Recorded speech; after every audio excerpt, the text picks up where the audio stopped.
Profesor Gerardo Caetano, buen día, ¿qué tal? Buen día, ¿qué tal, Jorge? ¿Estás bien? Bien, bien. Me alegro mucho.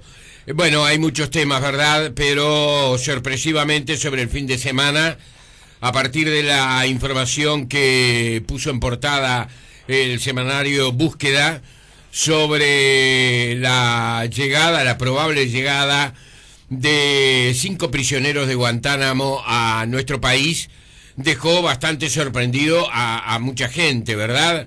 Incluido algunos dirigentes del Frente Amplio señalaban que no podían dar respuesta a algo que desconocían, porque prácticamente no tenían precisamente conocimiento de que se estuviera gestionando algo así. Hemos estado hablando hoy con el doctor Sergio Abreu, que va a llamar al canciller de la República al Senado. Hemos estado hablando también con la presidente del Frente Amplio, Mónica Xavier, y ahora queremos un análisis más reposado sobre este tema, ¿verdad? ¿Qué representa? Representa la continuidad de un país que en general ha dado refugio a personas que han estado en carácter de perseguidos políticos. Hay quienes sostienen que este no es el rango que debería utilizarse porque el caso excede lo que el carácter del refugiado tiene desde el punto de vista del derecho internacional. Por ejemplo, esa prohibición de salir durante 2 años del país concretamente no existe para los refugiados. Aparentemente estoy recordando tan solo uno, ¿verdad? Pero en general, bueno, todo este tema ha de alguna forma ventilado opiniones de un lado y del otro. ¿Por dónde empezarías? ¿Qué dirías de esto? Bueno, en primer lugar, que hay muchas cosas que no sabemos y que hay mucha información contradictoria y que sería bueno tener una información clara y consistente, que hasta ahora no tenemos. Hay cosas, por ejemplo, el presidente habló de contrapartidas. Sí. La embajadora norteamericana ha negado eso, y particularmente la principal de esas contrapartidas, que el presidente en uno de sus mensajes radiales había señalado que era la solicitud de la liberación de los presos cubanos. En este caso son todavía 3, sí, que están retenidos en los Estados Unidos. Pero vayamos a contextualizar el hecho, porque es la única manera de tratar de entenderlo de manera reposada, sobre todo en un año electoral, en donde todos los temas se vuelven temas electorales. Sí, claro. Hay una cosa que realmente es muy impresionante, pero bueno, que es que frente a cada cosa que sale, frente a cada tema que sale, la oposición sin matices va para un lado y el gobierno sin matices va para el otro. Y la verdad que así es difícil proponer análisis reposados, pero vamos a tratar de hacerlo. En primer lugar, Guantánamo.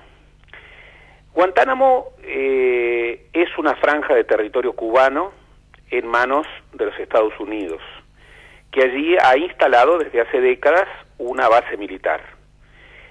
Eso es una sobrevivencia colonial que en el siglo XXI no debiera existir y que se ha vuelto particularmente grave en los últimos 55 años, por cuanto, bueno, Cuba ha vivido en estos 55 años una revolución, y allí todo el tema del vínculo con los Estados Unidos es un tema particularmente complejo. Uh-huh. O sea que Guantánamo ya desde hace casi un siglo es una herida colonial dentro de América Latina.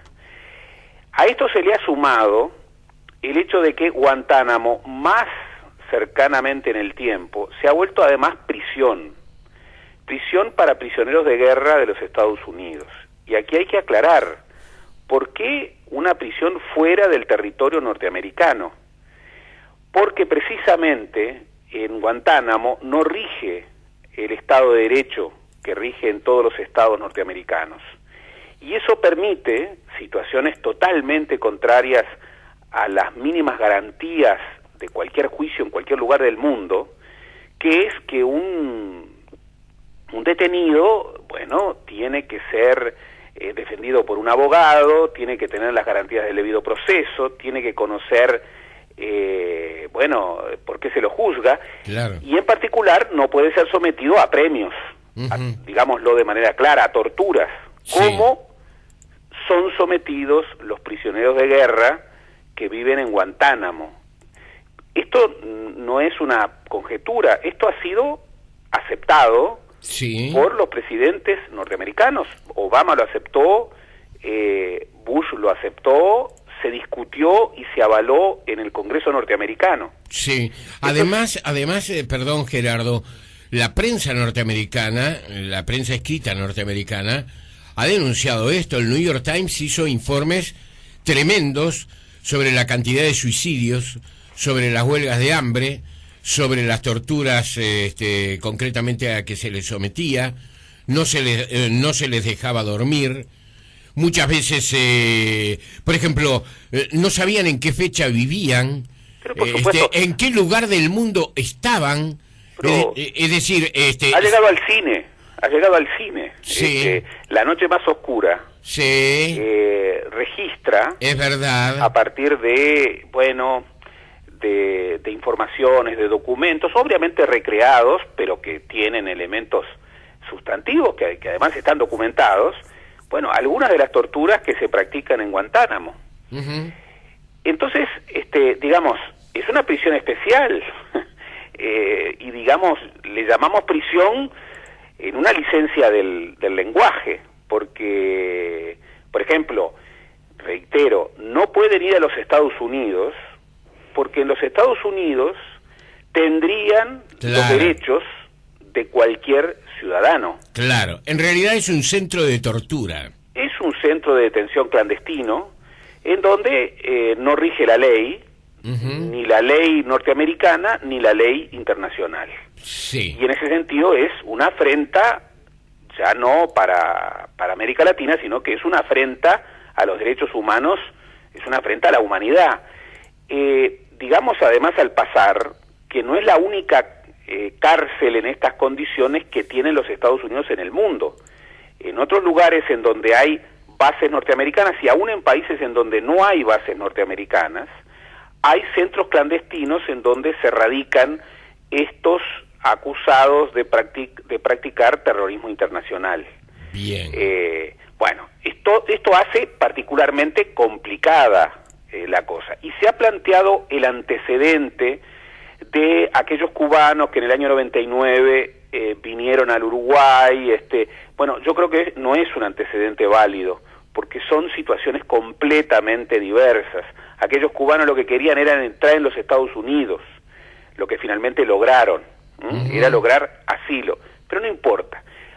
Sirve hablar de Guantánamo y de la prisión de Guantánamo para advertir que quienes van a venir son seres humanos que han estado sometidos a 12 años de prisión en estas condiciones, y que por otra parte,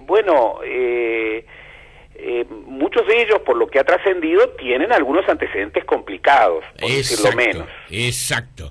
Ayer la prensa internacional, que se sobresaltó también con esta información, ni que hablar en la vecina orilla, pero también en otros lugares del mundo, como España, por ejemplo, señalaba que, si bien es cierto, a la mayoría de los detenidos se les torturó y no se obtuvo absolutamente nada porque no estaban conectados con hechos terroristas de los cuales estaban siendo acusados o sospechados, no son nenes de pecho, es decir, son gente con antecedentes, en algunos casos de haber matado, de haber participado en hechos terroristas diversos, etcétera, etcétera. Es decir, que uno está en dos escenarios realmente complejos, ¿no? Muy complicados.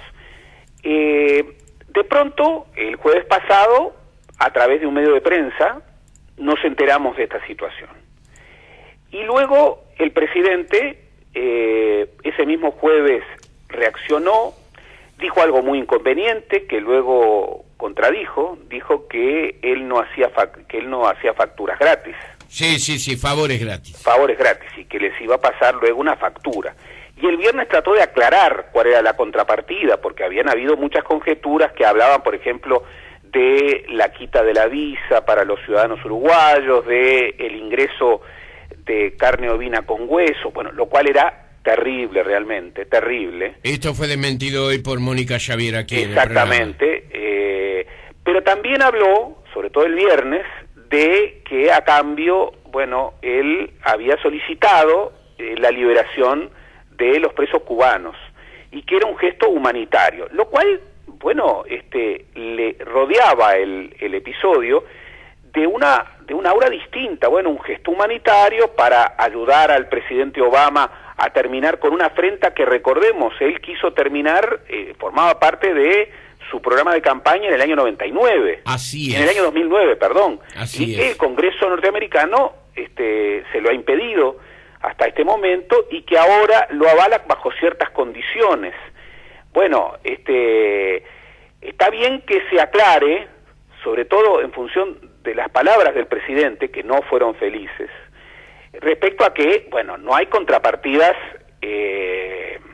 económicas, lo cual hubiera sido siniestro, porque un gesto humanitario que tiene contrapartidas, como las señaladas, realmente era inadmisible. Lo de las causas humanitarias se desvanecía totalmente. Exactamente. Pero la embajadora norteamericana ha hablado y ha dicho que de ninguna manera hay una contrapartida en relación a los presos cubanos, lo cual aumenta la confusión, porque en definitiva parece que no hay contrapartidas, lo cual simplemente quiere decir eso, pero desmiente algo que ha señalado el propio presidente. Entonces uno, en medio de tanta información contradictoria y en medio de, digamos, de tantas cosas que uno no sabe, porque además se ha dicho de que esto se está tramitando, de que no hay decisiones finales, que la condición de los 2 años sin salir del territorio nacional no es algo que se va a aceptar, hay vacilaciones y idas y venidas increíbles respecto al marco legal en el que esto se inscribiría. En este contexto, lo que uno tiene que reclamar como simple ciudadano es, bien, uno en principio siempre está a favor de los gestos humanitarios, y está a favor de los gestos humanitarios que no solamente involucran a personas, sino que involucran a estados. Y si uno puede contribuir a una causa humanitaria, me parece muy bien, pero hay que hacerlo bien, porque si no, uno termina avalando cosas que no quiere avalar, desdibujando los gestos y dando señales muy contradictorias. En primer lugar, para hacerlo bien, la ley tiene que prevalecer sobre la política. Y esto ha sido una regla de oro de toda la historia uruguaya. El Uruguay fue posible porque siempre defendió el principio básico del derecho internacional, que es que la ley prevalece sobre la política. Los que opinan de manera distinta son los imperios, son los poderosos. El Uruguay es un país pequeño que siempre ha defendido la prevalencia de la ley sobre la política. Cuando esto entra en confusión, el Uruguay se equivoca. Entonces lo primero que hay que discutir es cuál es el marco legal en el que este gesto se hace posible. Y aquí también las contradicciones han sido enormes. Todavía no hay respuesta, dijo, a eso. Recién se está estudiando y analizando, dijo hoy Mónica Xavier. Bueno, pero entonces no empezamos bien, porque empezamos haciendo política, y luego vemos en qué casillero del derecho lo ponemos. Sí. Y en materia de acción internacional, aunque muchos realistas crean que esto es simplemente política teórica, primero hay que pensar en el derecho, porque si no uno incurre en equivocaciones. Por ejemplo, se ha hablado de que son refugiados. Bueno, se ha explicado, lo han explicado especialistas en derecho internacional, que la ley de refugiados que tiene el Uruguay, y sobre todo la práctica histórica, que es una muy buena práctica, que hace al Uruguay un país que ha recibido refugiados a lo largo de toda su historia, no encaja con esta situación, por muchos motivos. En primer lugar, porque el refugio lo solicita una persona, no se negocia entre estados y mucho menos se negocia con el Estado que ha sido el carcelero. O sea, esto no está. Pero por otra parte, el refugiado no viene con condiciones. Se convierte de inmediato en una persona que goza de todos los derechos que tiene un ciudadano uruguayo. Y por suerte, los ciudadanos uruguayos, entre los derechos que tiene, está la libre circulación. Entonces, un refugiado no podría tener en ningún momento la condicionalidad de no salir del territorio nacional. Eso lo saben miles de refugiados uruguayos que fueron recibidos generosamente por países como Venezuela, México, España, Suecia, etcétera, etcétera, durante la dictadura. Pero también lo saben los centenares, por lo menos, de refugiados que tuvieron refugio en el Uruguay, en condiciones muy traumáticas, en momentos muy particulares, que tuvieron este cobijo humanitario que el Uruguay les dio. Entonces, la ley de refugiados existente no ampara este tipo de situaciones. Se ha hablado de un refugio sui generis. Bueno, podría ser, pero esto debiera estar enmarcado dentro de un marco legal. Bueno, ese marco legal puede ser un tratado entre estados. Ese tratado hasta el día de hoy no existe, y si se diera, debiera pasar por aprobación parlamentaria, como todo tratado internacional. Aquí hay una discusión. Por ejemplo, el senador Abreu sostiene de que esto no requiere un tratado y que esto puede ser autorizado por el presidente de la República en uso de sus potestades, pero en el marco de una situación legal, de un marco legal que le dé coherencia jurídica al hecho. Es decir, Opertino opina lo mismo. Opertino opina lo mismo, y hay muchos otros juristas que no opinan lo mismo, que dicen que se exige, que hay un planteo de exigencia de un tratado. Hay que aclarar esto, porque repito, el Uruguay haría muy mal si resolviera políticamente esta situación sin un marco jurídico. El Uruguay tiene que defender legislación internacional, derecho internacional. No puede resolver una situación que parte de una afrenta gigantesca al derecho internacional sin derecho.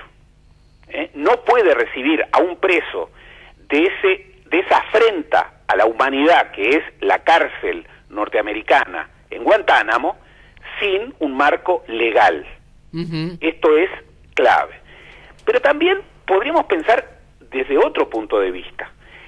Todas las hipótesis de riesgo que se asumen sin tener precisiones, sin tener aclaraciones. En el Uruguay siempre, el Uruguay ha querido estar alejado de los focos de conflicto internacional, por una razón muy consistente. Luis Alberto de Herrera, que es un hombre que ha sido una figura, central en la historia uruguaya, en particular en lo que ha sido la definición de su política exterior. Uno va a la Cancillería y cuando entra en la Cancillería ve 3 cuadros, que son 3 referentes de lo que ha sido la construcción de esas líneas de larga duración de la política exterior uruguaya. Está Herrera, está Baltasar Brum y está Carlos Quijano. Bueno, ahí hay 3 referentes.